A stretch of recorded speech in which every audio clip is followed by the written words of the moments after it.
Oh, what an odor. Nothing good, I can tell you that. Which is why we've got to knock and figure out where it's coming from.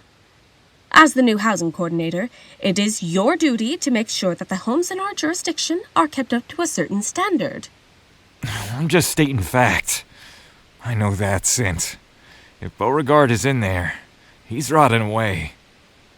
He'd have left for groceries at some point, but no. He's been in there for just shy of 2 weeks. Oh, pull it together, Aldo.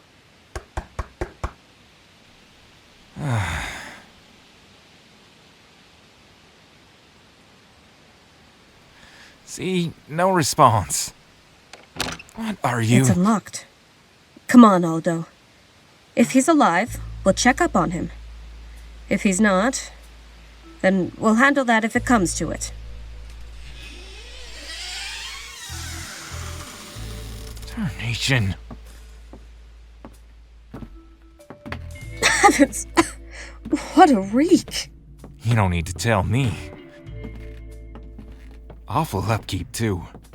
The winding wooden staircase to the second floor looks like it's about to cave in.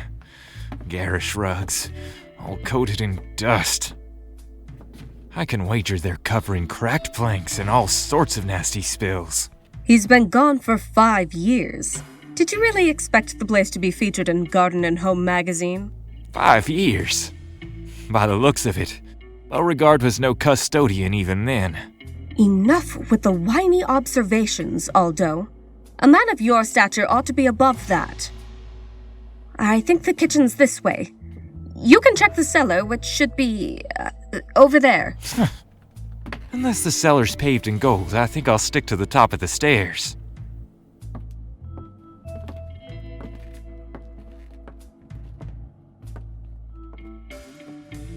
The kitchen might as well have been the scene of a murder. All manner of dishware lay unwashed in the sink or cracked on the floor. A chair had been overturned, and the remains of hastily scrubbed vomit or some other nasty substance painted one of the walls. Still, that awful odor wasn't any stronger here than out in the main hall. Nothing of interest in the kitchen. About the same for that abyss of a cellar, even if the smell came from down there. And thank the Almighty that it's not. I have no intention of descending those rickety steps. If the house gets put on the market, they'll certainly need to be redone. Oh, well, along with just about everything else. Well, I guess that leaves the second floor. Come on, then. Take care not to fall through, of course. Lead on, old sport.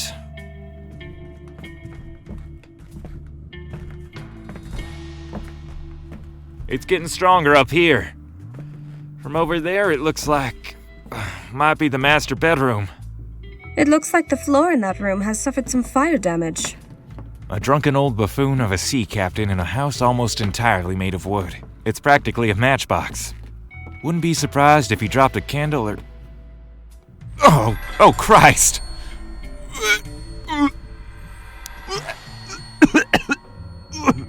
You were right. He's dead.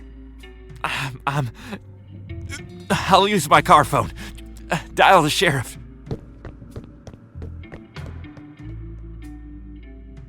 As Aldo left the shabby master bedroom, I had an opportunity to take it all in. The sheets on the bed were ruffled on one side. He'd likely been sleeping right before he got up one last time. There was broken glass on the floor by the table. It appeared to be a fractured highball glass. On the table was a half-finished bottle of brandy. He was certainly drinking. But one of the pieces from the broken glass is missing. Where did it... He's holding it. The crazy old bastard stabbed himself in the chest right where his heart ought to be. And yet, that wound is far larger than merely a stab wound. It was as if he'd ripped his chest open. Or dare I consider that something ripped his chest open? His face is locked in terror, and Christ, there's scratch marks on the floor. Even as he was dying, he was clawing desperately at the floorboards. The situation was as fascinating as disturbing. What had happened to Beauregard? I pondered that for a moment till something glittering caught my eye. Now, what could that be? There's something shiny in his chest. Knowing that when the sheriff came I'd never get my answers to such an oddity, I reached into the cavity in his chest and grabbed the object. It feels right, doesn't it? It's gold. Solid gold. Criminy. Some kind of humanoid shape, but with aquatic features? The eyes were oddly bulbous like a fish, and the grotesquely shaped arms would have closely resembled tentacles were it not for the distinction of 5 clearly carved fingers. What a strange... Deborah, I've called the sheriff, but the family next door is gathering. What do I tell them? Natural causes. Old bastard had a heart attack. We've still called the sheriff just in case because the kitchen looks like it might have been ransacked. The kitchen? All right, that works out just fine. A murder and a freaky little figurine in my first week of council president. Just what am I to do? All will be revealed in time. It was unclear to me why I was now holding the golden figure. It was disgusting, of course, that I had just reached into a man's open chest. The decaying flesh that came back with my arm would usually have been enough for me to get nauseous, and yet I felt at ease. There was a tingling sensation that wrapped around my arm. It felt right to hold it. It felt right to keep it as well. It was mine now, and I protect what's mine, don't I? I thought for a moment, and then removed the polka dot handkerchief from my purse. I carefully cleaned off any reminders of the captain, and then liberally applied some perfume in various places to mask the scent. Taking a few steps back, my eyes glazed around the room. There was nothing more for me here. The sheriff would decide what to do with his body, and then I would call a meeting with the council to decide what exactly to do with his house. That was, if he had no will or living relatives. Both were likely. But what to do with the golden figurine? Beauregard had been a sea captain, so maybe he'd acquired it in his travels. It was pretty to look at it, in a day at the museum sort of way. But something told me there was more to it than just art for art's sake. The library might hold some answers. Even if not, it was as good a place to start as any.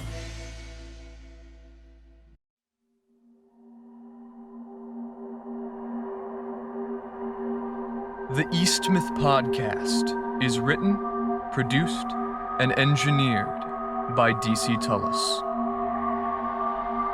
Based on the world created by DC and JD Tullis.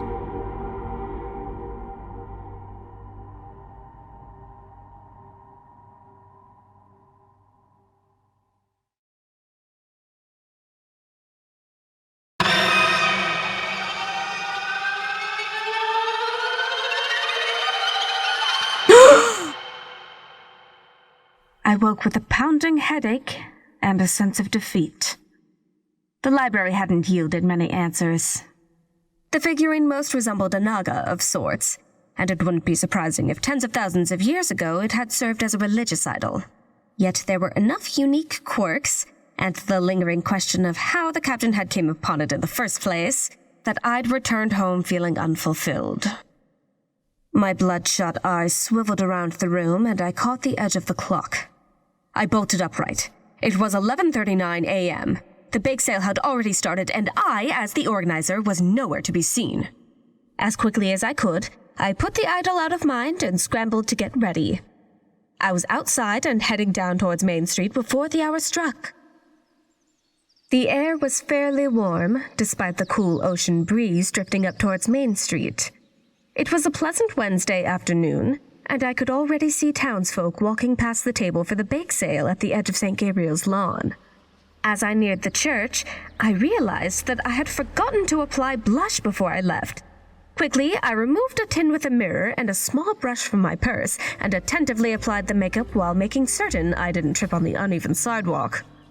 With a final glance, I returned the tin to my purse and heard a heavy clink. Curious to what made the noise, I rummaged around and was caught by surprise. The golden idol lay nestled there next to my keys. I could have sworn that I left it in my nightstand. Did that mean... Hey, Deborah! We were wondering when you'd show up. Quite the beautiful afternoon. Frankly, I don't know what came over me. I slept straight through the morning. Caught up on some lost sleep, have you? Plenty busy with all the council work, I'd wager. Anyhow, we've been doing pretty well so far here. The blueberry muffins from my grocery are selling like hotcakes. That's just lovely. Good afternoon to you too, Edna and Sylvia. It's an afternoon, all right. I miss my classroom already. Oh, Douglas, how great to see you. Just the same, Sylvia. I was on my way back from Fix-It Hardware and knew that I smelled ginger cookies. Those would be from Dr. Juilliard. He made quite the impressive batch. Seems so. Now, I don't mean to pry, but do you have any idea on when you might start attending the council meetings again? Gotta say, I miss when you and Carrie start bickering. I'll take 5. And maybe at some point, Jerry. Other things on my mind for now. Hello there. Ooh, these all look majestic. Beautiful afternoon, isn't it? You live around here? I apologize, but I don't think I've seen you before. Visiting relatives for the moment. The Hawthorns down on Lancaster. 75 cents. All right, here you go. I'll see you around, Sylvia. Jerry? Take care now, Douglas. Are those snickerdoodles? Marvelous. I'll take 3. Well, if you stick around, feel free to volunteer if you're so inclined. We could always use more hands on the council. Yes, I just might. That will be 50 cents. Ah, yes, here you go.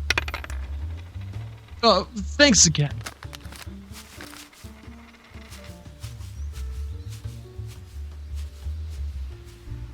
I don't like him. Smells like he hasn't showered in a week. Gives off a creepy... Edna, if you're only going to be negative, you might as well not say anything at all. Why don't you... Within a few seconds of the words leaving my mouth, Edna's lips had shut. She turned away and stared listlessly at the church's stained glass windows. If miracles were real, I'd just witnessed one. And I'd hoped we could play nice once you became council president. All right now, take a deep breath, the both of you. We're here to sell baked goods, not bicker. So, you two hear about the funeral for Robert Candy last week? Can't imagine both being... It's fine. I'm finished with this dispute. You won, so let's not continue endlessly on and on like children. But just so we're clear, Deborah, it would be easier for me going forward if I could be more selective in what volunteering events I participate in. You'll need to learn to get over it. We're here for the community, for the town. Why can't you merely tolerate me? Both of you calm down, now. How about we talk about the Lobster Festival? There's still some concerns You of... rigged the election. I've always thought you were stuck up and attempted to play politics even when there was no game to begin with. You're just cruel. I'm manipulative and...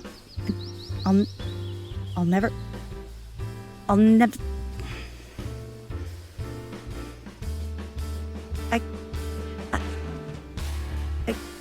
I thought I'd never be able to stand you.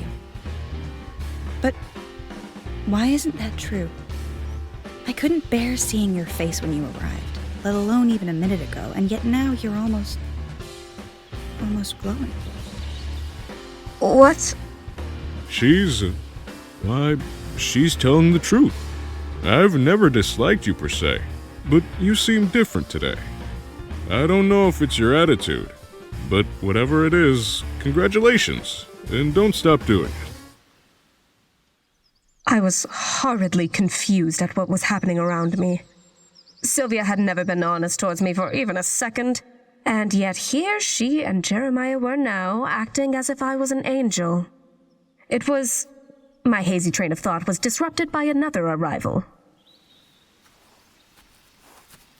Ed wouldn't ever lie about something like that. Honest man he is. And yet, out there, in the corner of the woods behind the farm, 3 big, yellow eyes. Golden like the sweetest lemonade on a hot summer afternoon.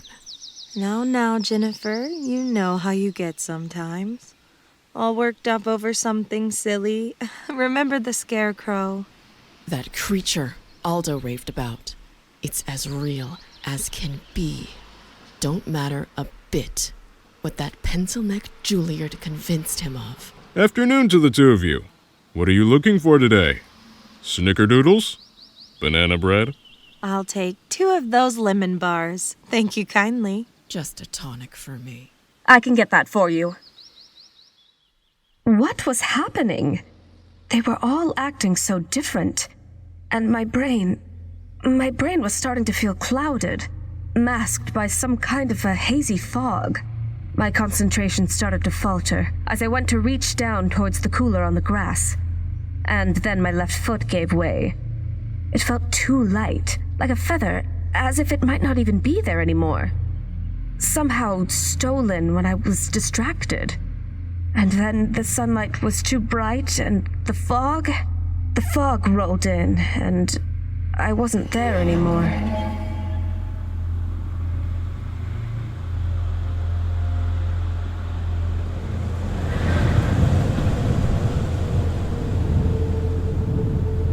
What, where? I was no longer standing on the front lawn of St. Gabriel's. No, I stood atop a towering cliff, looking out into a vast ocean of murky black water. Fog descended from the sky above, obscuring much of my vision. My body moved thoughtlessly like an automaton as I took step after step. Gradually, I was led towards the edge of the cliff. My head sunk down and I peered over the final few inches of stone. Below me lay a beach, or it would have been were I able to see it. Instead, every inch was a corpse. Every foot another deposit of gold. A mass grave wrapped around the base of the cliff and spread outwards in every conceivable direction. I gasped. Countless bodies, eyeless, rotting, waterlogged corpses in various states of decomposition. It was a quilt of flesh and gold. And then a noise came. My ears struggled at first, convinced they were being deceived. They were not. Slowly, I began to hear it. A low rumbling took my gaze out through the endless fog and towards that black ocean. A shadow emerged from the gloom. Each minute, the shape came closer. It was towering. The very dimensions of its body contorted around the water and fog, as if not bound entirely to a physical form. Each step, closer, then closer still. Finally, it began to materialize through the blur. Thousands of decaying appendages hung loose. Tentacles twitched at will from obscured orifices. My sanity broke, and my screams erupted like howls.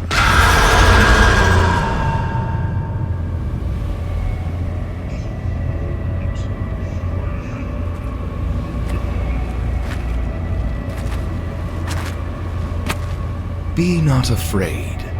I come bearing a great gift. You're not James.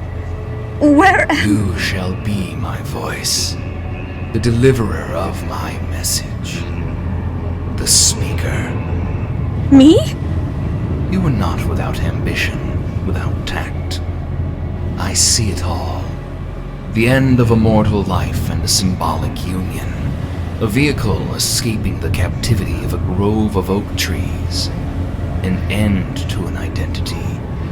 The birth of one anew. The smile of a friendly mechanic when you thought your heart to be without a pulse. The hatred budding with each judgmental stare, pulling you from your second life, from your rebirth. The pure, cathartic rush when control had finally been gained. No, there is no error here. But... Message. What message? This beach is but one of many. A tapestry suspended outside of time. Your city will prosper as those who came before did. Ni, Tuprin V, Yekmet, Sodom, San Pietra. Gold will flow without limit onto your shores. Gold. You are understandably confused, but no matter. It will come together soon enough. Of course, you must first learn the binding. Binding? Yes, the ritual of bleeding. Binding their essence to mine, binding their soul to my grace, binding their lives to the very waves themselves. How do I? Sacrifice. But... It will be easier if I merely transfer the knowledge rather than instruct you. Come now, be not afraid. Just a slight touch on your forehead. A rudimentary human connection, if you will.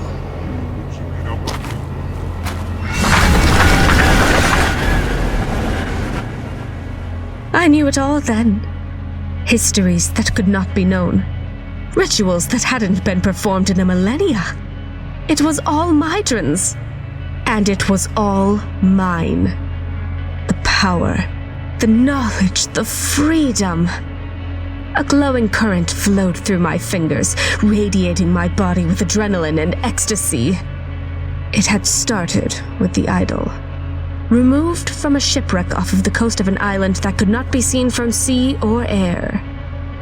The captain had brought it here, but he was not chosen, no more than an ant is chosen when it is crushed beneath the heel of a boot, or a fish when it is snapped up by a seagull. He had failed. I was fragmented. Disjointed memories spiraled endlessly. So utterly insignificant before something timeless and beautiful. I was nothing.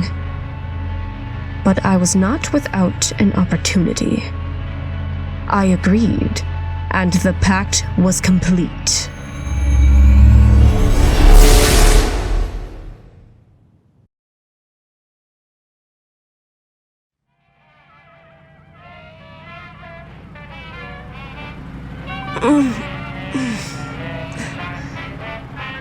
James?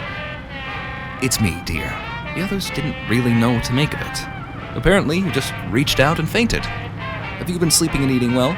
You do have a little bit of a temperature. I feel like hell.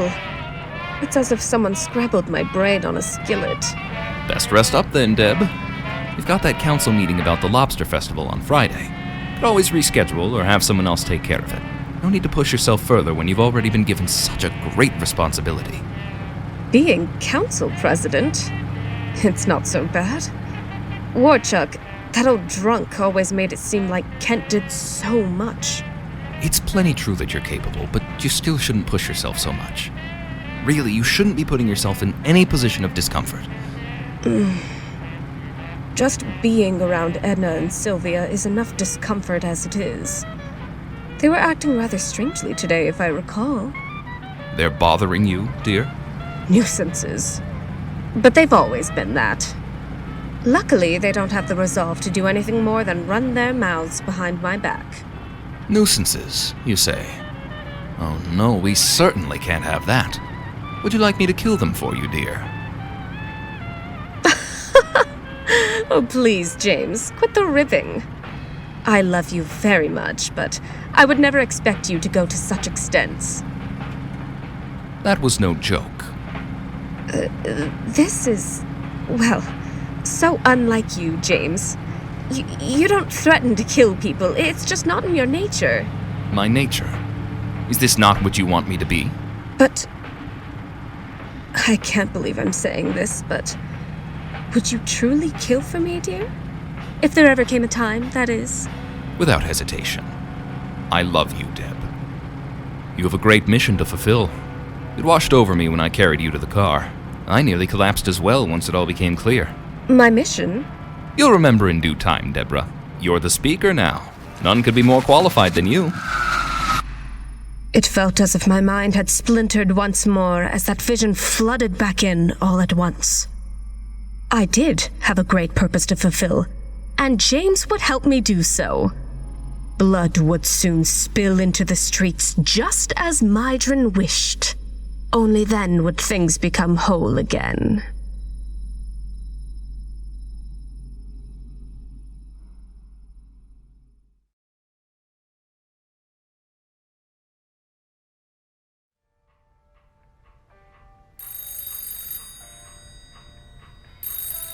Blasted phone. I'd been comfortably reading in the ancestral reclining chair, a favorite of my inheritance.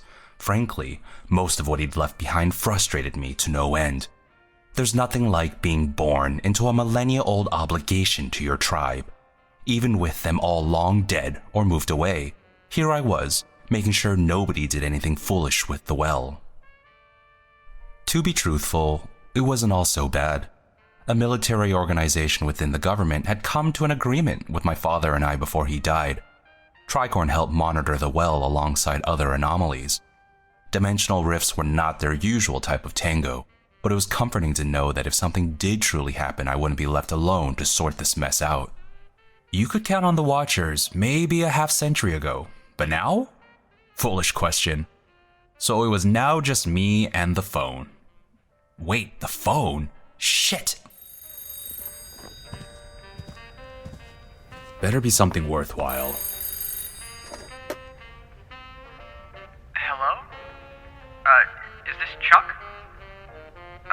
My name is Obadiah Marsh, and I wanted to talk about a certain group you might belong to.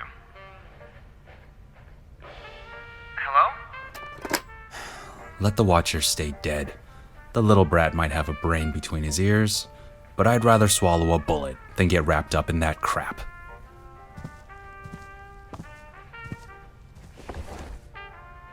Where was I? Right when Conan killed the sorcerer. Tricorn? Why now?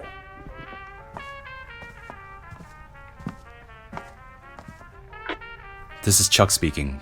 What's going on? An anomaly? And it's not connected to the well? What? Your sensors? A mineral change in the seawater? Unusual tidal patterns? You've lost me. Okay, but what can I do? Stay put and monitor the situation? What the hell would that do? You wouldn't call me unless you had a damn real suspicion. I want a line to slant now! Don't give me that. Fine, but if it turns out you were too slow to mobilize, I'll never forget this shit.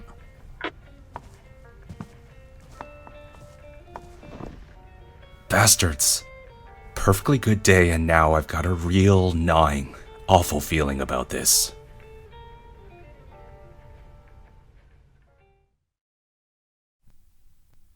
I'd never liked the basement of the town hall. Too barren and too cold. Whoever had designed it had certainly built it to last. But they hadn't taken any sliver of enjoyment in the construction.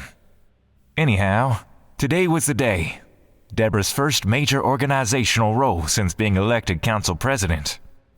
With the Lobster Festival only a few weeks away, it made sense how fired up she was. You see, the Lobster Festival is the only festival that truly brings in crowds. For one day a year, Eastmouth pulls people from up to 2 hours outside for a celebration of our fresh catch and insulated culture. Well, that culture was now changing. And the first of likely many decisions which would influence Eastmouth's path was being voted on today. What exactly was to be the theme for the festival? Gerald had ventured for a tropical theme.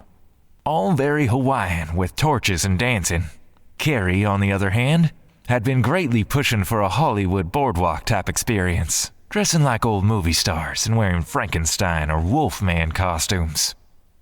That sort of garish display. I didn't really have a stake in the fight. Let the common folk have their circus. I've already finalized the housing project, and its development was slated to begin in August. And so now, the vote will begin. Each of you were provided with 2 small slips of paper when you arrived today. All you must do is put your preferred choice in the ballot box that will be passed around. A part of me wishes this was a lottery, but I can't imagine that to be fair. So, Jeremiah, if you will, pass around the box, please. One by one they all went. Juilliard, Whitelock, Edwards, Oberstein, Beechworth, Gerard, Phillips. On and on. Eventually the box arrived at my lap. I didn't pay attention to which slip of paper I put into the box. In fact, at first, I didn't pay attention to the box at all. And then my fingers grazed an object at the bottom of the mess of paper. It was warm, yet felt like carved stone. I quickly removed my hand and nursed it like a wound. My right index finger now stung, ever so slightly. What exactly was Deborah scheming at now? As the box passed the final member, I understood the game at play. I dearly wished that I did not. And now, my loyal friends and servants, I urge you to rise to your feet. Rise? Why would I? But I must. She's the speaker. For what purpose? Speaker of... The speaker, of course. Foolish. I bow to no man. But Madron is no man. Now, stand. We all stood as the speaker commanded us to do. It felt right to be right in her gaze. For it meant we were right in Madron's gaze. Now then, kneel. And so we did. No! This is absurd! My mind is my own, and I shall obey. I now just my speaker. Silence with this nonsense! I am in command of my own mind. I will not be made a slave. I will not! I knelt as my speaker commanded, and as Deborah looked out at us in unison, I knew that it was good. We were good. And soon, the world would be whole again.